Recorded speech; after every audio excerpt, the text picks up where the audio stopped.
하나님 말씀 우리 함께 봅니다. 고린도전서 2장 1절부터 5절까지 말씀입니다.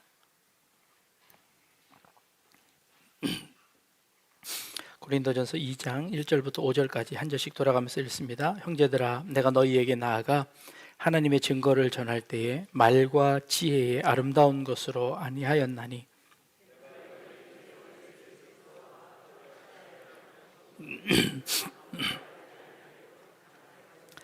내가 너희 가운데 거할 때에 약하고 두려워하고 심히 떨었노라.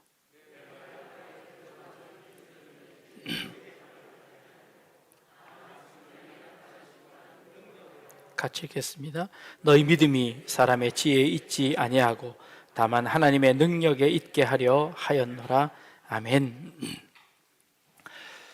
우리가 많은 예배를 드립니다. 기독교의 예배에서 가장 중요한 요소는 무엇일까요?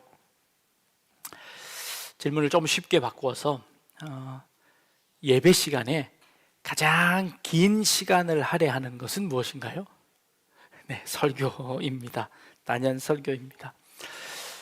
설교 시간이 되면 여러분들은 한마디도 못하시고 저만 30분 동안 이제 일방적으로 떠들게 됩니다. 그렇지만 사실 여러분들의 얼굴을 보면 여러분들이 말은 안 하셨지만 여러분들의 뜻을 충분히 이해하기는 합니다. 빨리 끝내라. 네. 그럼에도 불구하고 어쨌든 이 30분 동안은 저에게 주어진 시간입니다. 전에 이민교회를 사역할 때였습니다. 설교를 끝내고 나면 이민교회 장로님 한 분이 저를 부르셔서 앞자리에 앉혀놓습니다. 내가 지금까지 들어줬으니 앞으로는 당신이 들어주십시오 하고 30분 동안 당신 얘기를 하시던 아주 재미있는 장로님도 한 분 계셨습니다. 설교는 어떤 의미가 있을까요? 설교는 하나님의 말씀을 선포하는 것일까요? 아니면 하나님의 말씀을 설명하고 설득시키는 것일까요? 설교는 하나님의 말씀인가요? 목사의 말인가요? 네, 하나님의 말씀이라고 하셨습니다. 네. 자, 하나님께서 직접 말씀하실 수 없기 때문에 목사의 입술을 통해서 하나님의 말씀을 대언하시는 걸까요? 네. 무당집에 가면 무당이 신이 들리면 목소리를 막 바꾸어서 신의 말을 직접 전하기도 합니다. 목사는 신과 인간 사이에 그런 중재자일까요? 지난 밤에 하나님께서 저에게 나타나셔서 귀 속에다가 오늘은 이런 말을 전해라 하고 하나님께서 말씀해 주셔서 제가 그 말씀을 잘 듣고 오늘 여러분들에게 이 말씀을 드리는 걸까요? 네, 지난 밤에 아무 말씀도 안 하셨습니다. 설교는 하나님의 말씀을 대언하는 것일까요? 아니면 목사의 말을 하는 걸까요? 네, 이제 대답이 확 줄어들었습니다. 사도행전 14장에 가면 루스드라에서 바울과 바나바가 복음을 전하고 있는데 나면서부터 안진뱅이 된 자를 고치는 사역을 한 적이 있습니다. 그러자 그 동네 사람들이 다 깜짝 놀랐습니다. 그리고는 이 사람들은 하나님께서 보낸 선지자다라고 이 바울과 바나바를 이렇게 막 추앙하기 시작했습니다. 그러면서 그들을 부르는데 바울을 허메라고 부르고 바나바를 스스라고 불렀습니다.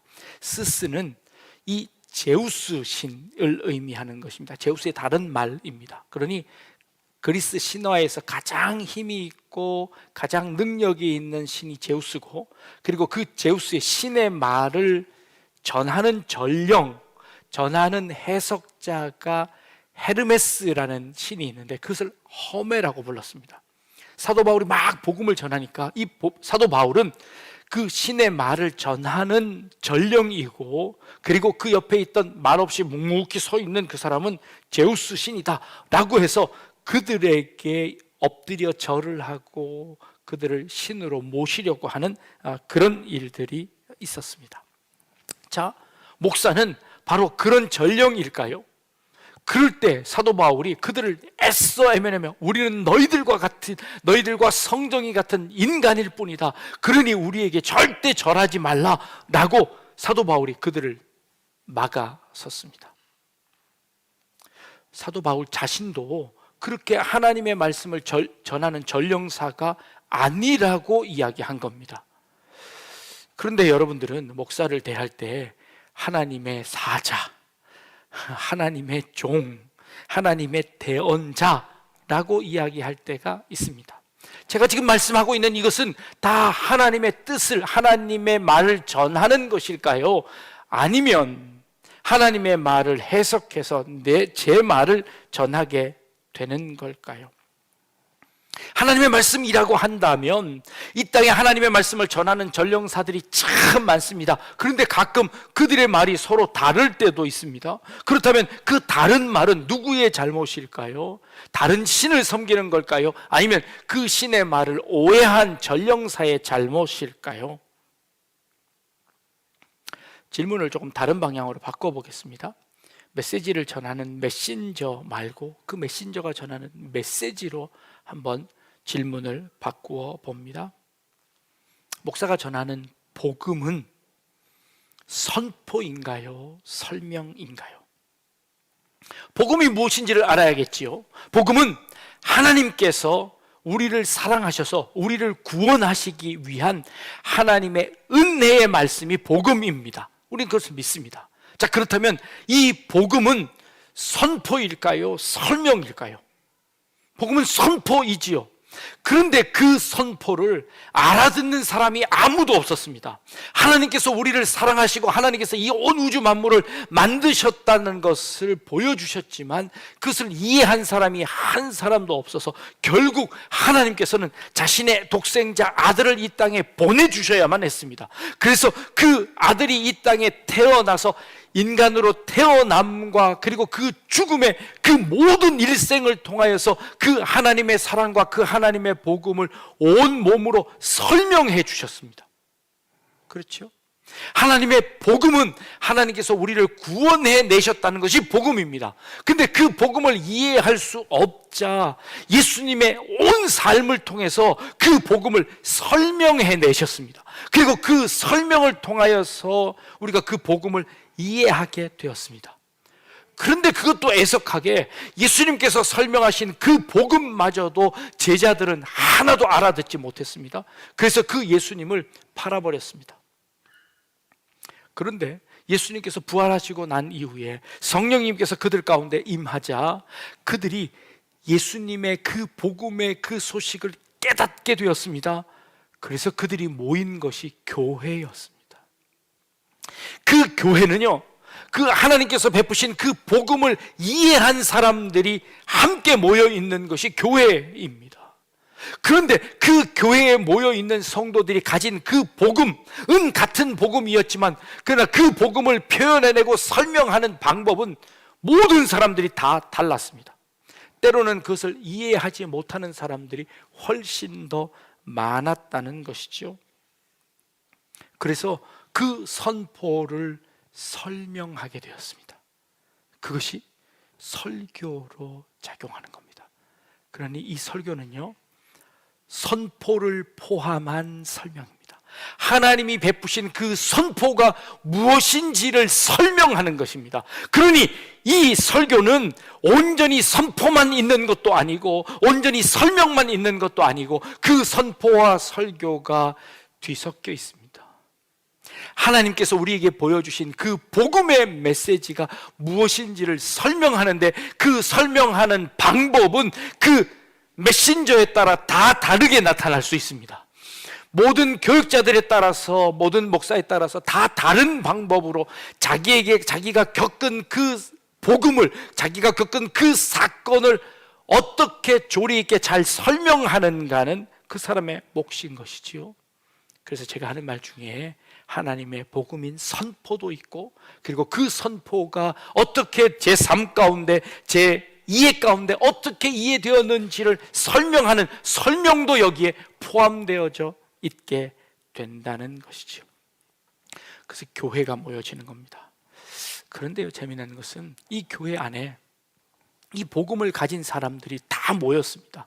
근데 이 복음은 모든 사람에게 동일하게 주어진 복음입니다. 근데 이 복음은 우리가 얻은 것이 아니라 하나님께서 우리에게 찾아오셔서 그 하나님의 십자가의 복음으로 우리를 맞닥뜨려서 우리를 꼬꾸라뜨린 복음입니다.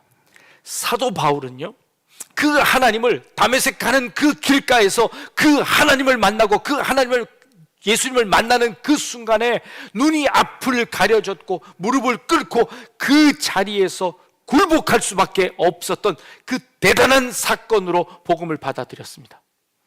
그런데 자기가 받아들인 그 복음이 무엇인지를 잘 몰라서 여러 사람들에게 도대체 내가 받은 것이 무엇인가를 배우기 시작했습니다. 3년쯤이나 지난 다음에 광야에서 그것을 설명할 수 있을 때쯤 되어서 그는 나와서 그 복음을 설명하기 시작했던 것이지요. 그러니 그 복음을 설명하는 방법은 모두 다 다르다는 겁니다. 옆에 계신 모든 분들이요, 그 복음을 소유한 사람들입니다. 그런데 그 사람의 그 복음을 설명하는 방법은 모두가 다 다르다는 것이지요. 길을 가다가 예수천당 불신지옥을 외치는 분들을 봅니다. 그분 마음속에 있는 예수 그리스도는 우리가 소유한 그 예수 그리스도와 다르지 않을 겁니다. 그럼에도 불구하고 그는 그 예수 그리스도를 전하는 방법적인 면에서는 서툰 방법을 사용하고 있는 것이지요. 사람들에게 오히려 친근한 방법이 아니라 조금은 서툴고 투박한 방법으로 그렇게 전하는 모습을 봅니다. 한편으로 이해는 됩니다.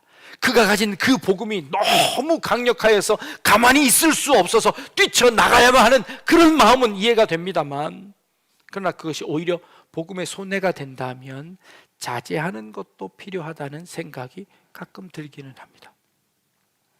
교회 안에서 마찰이 생기고 문제가 생기는 이유는 무엇일까요? 모두 다 같은 복음을 가졌는데 그 복음을 표현하는 방법에서 모두가 차이가 있다는 겁니다. 그런데 그 차이를 느끼는 순간 우리들은 그 차이가 그 속에 담겨져 있는 복음마저도 의심하게 만드는 그런 수준까지로 가버렸다는 겁니다. 여러분, 의심하지 마십시오. 우리 예수 믿는 모든 사람들은 그 예수를 그리스도로 고백한 사람들입니다. 그러나 그 고백이 어떤 의미인지 잘 알지 못해서 그 고백을 설명하는 과정에서, 그 복음을 살아내는 과정에서 그 삶에서 조금 다른 모습으로 드러나는 것에 불과하다는 것이지요. 우리 삶에는 그 선포와 설명이 공존하고 있습니다. 우리 삶을 통해 침투해 오신 하나님의 복음, 그 하나님의 그 사건을 캐리그마라고 이야기할 수 있는데, 그 캐리그마는 불변하는 진리로 우리 가운데 있습니다. 그러나 이것이 우리의 삶을 통해서 드러나지는 그 과정 가운데서는 차이가 있을 수 있다는 것을 인정해야 한다는 것이죠. 세련되지 못할 수가 있다는 겁니다. 사도 바울은요, 학자들에 의하면 키가 아주 작고 대머리에다가 아주 볼품없는 그런 모양새였다고 합니다. 거기다가 말이 어눌했습니다. 고린도후서 10장 10절에 보니까 고린도 사람들이 사도 바울에 대해서 이렇게 이야기합니다. 그들의 말이 그의 편지에는 무게가 있고 힘이 있으나 그가 몸으로 대할 때는 약하고 그 말도 시원하지 않더라 라고 표현하는 표현이 있습니다. 보십시오. 사도 바울은 키 작은데 대머리인데다가 말도 떠듬떠듬하고 잘 못했던 것 같습니다. 그런데 거기다가 한술 더 떠서 이 사도 바울에게는 핸디캡이 있었습니다. 뭔지 정확하게는 알 수 없으나 간질이라고 이야기하는 학자들이 많습니다. 복음을 전하다 갑자기 쓰러집니다. 너나 잘 믿어라 라고 이야기하지 않을까요? 그런 과정 가운데 사도 바울이 복음을 전했습니다. 이 복음을 전하는 이 메신저의 겉모습이 볼품 없었습니다. 그래서 사람들은 그가 전하는 메시지마저도 의심하기 시작했습니다. 그래서 그 메시지에 도전을 하게 되는 것이죠. 왜 조금 더 세련되게 할 수 없느냐라고 이야기하는 겁니다. 그러자 사도 바울이 그들에게 이야기하는 말이, 대답하는 말이 오늘 우리가 읽은 본문입니다. 자, 사도 바울은 고린도에 오기 전에 그가 들렀던 곳이 있습니다. 그곳은 그리스의 아테네라는 곳이었습니다. 그리스의 아테네는 어떤 곳입니까? 철학과 웅변술이 아주 발달되어진 곳입니다. 사도 바울은 그의 학문이 굉장히 깊었습니다. 그리고 그 철학적인 지식을 가지고 있었습니다. 그래서 그 철학적인 지식으로 아테네 사람들에게 복음을 전하기를 원했습니다. 그래서 아레오바고라는 커다란 그 광장 가운데 사람들이 많이 모여 있는 가운데 이 예수 그리스도의 복음을 전했습니다. 그러자 그 아테네에 있던 많은 사람들이 귀를 기울이며 그 사도 바울의 이야기를 듣기 시작했습니다. 이야, 재미있네, 신기하네, 이야, 새로운 이론이네 하고 사람들이 모여들어서 사도 바울의 이야기를 들었습니다. 그런데요, 그 결과 그 아레오바고의 그 많은 사람들이 그 복음을 들었음에도 불구하고 그 중에 한 사람도 변화된 사람이 없었다는 것을 우리는 사도행전을 통해서 확인할 수 있습니다. 사도 바울이 이 아테네의 전도에서 실패하고 나서 그 아테네를 떠나서 고린도 교회에 옵니다. 그리고 고린도 교회에 오자마자 그는 이렇게 결심합니다. 내가 이제 앞으로는 다시는 사람의 웅변과 달콤한 지혜로 하나님의 복음을 전하지 않겠습니다. 투박하지만 내 안에 담겨져 있는 그 하나님께서 나를 만나주셨던 그 게리그마의 사건을 있는 그대로 전하겠습니다 라고 사도 바울은 다짐했습니다. 그리고는 그 고린도 교회에 와서 그들에게 복음을 전했습니다. 그런데 그 고린도 교회에서 그 복음을 받아들였던 사람들이 모이기 시작했습니다. 그리고는 교회가 만들어졌습니다. 그리고 그 교회가 부흥하게 되었습니다. 그 교회에 많은 성도님들이 찾아오게 되었습니다. 그래서 그 교회에 예수님을 아는 그 복음의 캐리그마를 받아들이게 된 사람들이 많아졌습니다. 근데 교회가 부흥하고 나니까 이제 그 사도 바울의 그 복음 전파가 조금은 촌스럽게 느껴졌습니다. 그래서 그 사도 바울을 배척하기 시작했습니다. 나는 이제 바울파가 아니다라고 이야기합니다. 조금 더 세련되게 말을 하는 아볼로파로 사람들이 마음의 관심들이 쏟아지기 시작했습니다. 사도 바울이 그것을 보면서 안타까워서 이 말을 하는 겁니다. 내가 너희들에게 복음을 전할 때 내가 사람의 아름다운 말로 하지 않고 하나님의 복음만을 전하기로 결심하고 너희들에게 복음을 전했는데 너희는 그 복음을 잊어버리고 그 복음을 싸고 있는 그 테두리만, 그 겉포장에만 너희들이 관심을 가지고 있구나라고 이야기하는 것이죠. 한국교회에 복음이 들어왔을 때요, 정말 원색적인 복음을 전했습니다. 예수 천당 불신 지옥만 외쳤는데도 불구하고 이 한국 교회가 부흥할 수 있는 그 밑거름이 마련되어졌습니다. 우죽순처럼 회개하고 돌아와 하나님 앞에 무릎 꿇는 역사가 일어났습니다. 그래서 교회가 부흥하게 되었습니다. 교회의 부흥을 맛본 이후에 그 다음에 교회가 성장하면서 그 다음으로 인기가 있었던 학문은 어떤 학문이었냐면 기독교 변증학이라는 학문이었습니다. 기독교 변증학은 어떤 학문이었냐면 세상의 철학을 가져다가 이 하나님을 변호하고 하나님을 증명해내는 그런 학문이었습니다. 아주 똑똑한 사람들이 모여서 논리적으로 정연하게 하나님을 증명해내는 그런 여러 기술들을 만들어냈습니다. 그런데 한번 생각해 보십시오. 어찌 인간이 하나님을 증명할 수 있습니까? 어찌 인간이 하나님을 변호할 수 있습니까? 하나님이 우리를 변호해 주시는 것이지 우리가 어찌 하나님을 변호할 수 있습니까? 아무리 아름다운 수려한 말을 우리가 할지라도 감히 인간이 어떻게 하나님을 변호할 수 있느냐는 말입니다. 불가능한 일입니다. 하나님은 하나님께서 우리를 변호해 주시고 하나님께서 우리를 죄 없다 해 주시는 그것이 은혜이고 그것이 복음인데 우리는 그 복음을 덮어놓고 나의 능력으로 더 수려한 말로 더 아름다운 말들로 감싸며 이 교회를 아름답게 치장할 줄 알았지, 그 속에 담겨져 있는 그 힘을 우리는 점점 잃어가고 있다는 것을 깨닫게 되는 것입니다. 사도 바울이 이렇게 이야기하는 겁니다.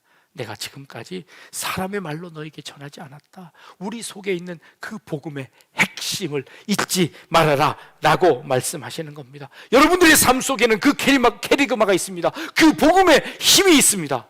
그러나 우리의 삶이 너무 투박하여서 그것을 올바로 전하지 못할 때가 있습니다. 그래서 가끔 우리는 옆에 있는 사람을 의심합니다. 그리고 가끔 옆에 있는 사람들을 무시하기도 합니다. 가끔 우리는 그 옆에 있는 사람과 맞지 않는다고 해서 갈라서기도 합니다. 아니요, 방법이 다를 뿐입니다. 그 속에는 하나님을 믿는, 하나님을 사랑하는, 하나님을 따르려고 하는 그 진리가 그 속에 있음을 인정하실 수 있기 바랍니다. 그리고 그 방법을 조율해 나가는 지혜가 우리에게 필요할 겁니다. 몇 주 전에 학교 다닐 때 있던 같이 공부하던 후배 한 친구가 서울의 아주 큰 교회에서 부교육자로 사역하던 친구가 여러 가지 이유들로 인해서 저희 교회 예배에 참석하게 되었습니다. 예배가 끝나고 제가 슬쩍 물어보았습니다. 우리 교회 분위기가 어떠냐고 슬쩍 물어보았죠. 이 친구가 저에게 이렇게 대답을 하더라고요. 세련되지는 않지만 소박하고 정감이 가는 예배가 참 좋았다라고 이야기를 했습니다. 제가 이게 걸렸습니다. 이렇게 예쁘게 리모델링을 하고 이게 세련되어 있는 목사가 있는데 이 세련되지 않다니 자존심이 조금 상하려다가 에이, 그래 약대동 수준이 어디 가겠나 싶은 생각이 들었습니다. 나쁜 의도로 한 이야기가 아닌 줄을 압니다. 그런데 저는 우리의 겉모습이 조금 더 세련되었으면 좋겠다라는 생각을 했습니다. 그러나 사실 그것보다 더 중요한 것은 그 안에 무엇이 담겨져 있느냐가 훨씬 더 중요한 것이죠. 질그릇 안에 보배가 담겨져 있습니다. 질그릇은 투박하고 보기에 좋지도 않습니다. 그러나 그 질그릇은 보배를 담고 있습니다. 질그릇이 보여지는 것이 아니라 그 그릇 안에 담겨져 있는 보배가 보여져야 합니다. 우리 안에 비록 세련되지 못한 순서와 그런 이 환경들이 있을지라도, 우리의 삶이 투박할지라도 우리는 그 안에 보배를 소유한 사람들입니다. 우리는 그 안에 진리를 소유한 사람들입니다. 우리는 그 안에 하나님의 은혜를 소유한 사람들입니다. 그 은혜가 있는 한 우리의 모습은 상관없습니다. 우리의 이 처지들은 오히려 그 보배를 더 드러나게 할 수 있다는 것을 우리는 압니다. 나의 이런 모습 가운데서 나를 사용하시고 우리를 사용해서 하나님의 일을 감당하고 계시는 그 하나님의 보배가 우리 안에 있음을 우리는 아는 겁니다. 그래서 우리는 그 하나님의 보배를 자랑하는 것이죠. 드러나져 있는 주변의 환경이 아니라 우리 질그릇 안에 담겨져 있는 하나님의 놀라운 그 은혜, 복음, 캐리그마, 능력을 전하는 것입니다. 다만 하나님의 능력이 우리에게 있게 하려고 내가 사람의 그 지혜로운 말도, 사람의 그 모든 것들 다 제하고 너에게 복음을 전하지 않았느냐?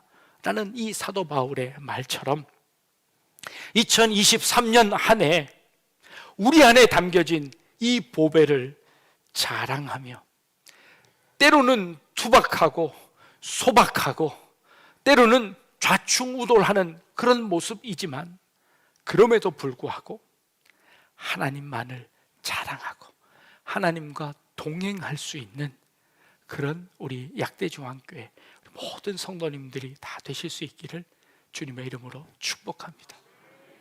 기도하겠습니다. 우리 안에 있는 복음, 우리 안에 있는 하나님의 능력이 살아 움직이며 우리 안에 있는 하나님의 사랑이 비록 질그릇 안에 담겨져 있지만 모든 사람들에게 전해질 수 있는 역사가 2023년 한 해에 있기를 원합니다. 하나님, 우리를 사용하시사 하나님의 뜻을 이 땅 가운데 펼쳐 주옵소서. 귀한 도구로 쓰임받는 저희들 되게 하여 주옵소서. 감사드리며 예수님의 이름으로 기도합니다. 아멘.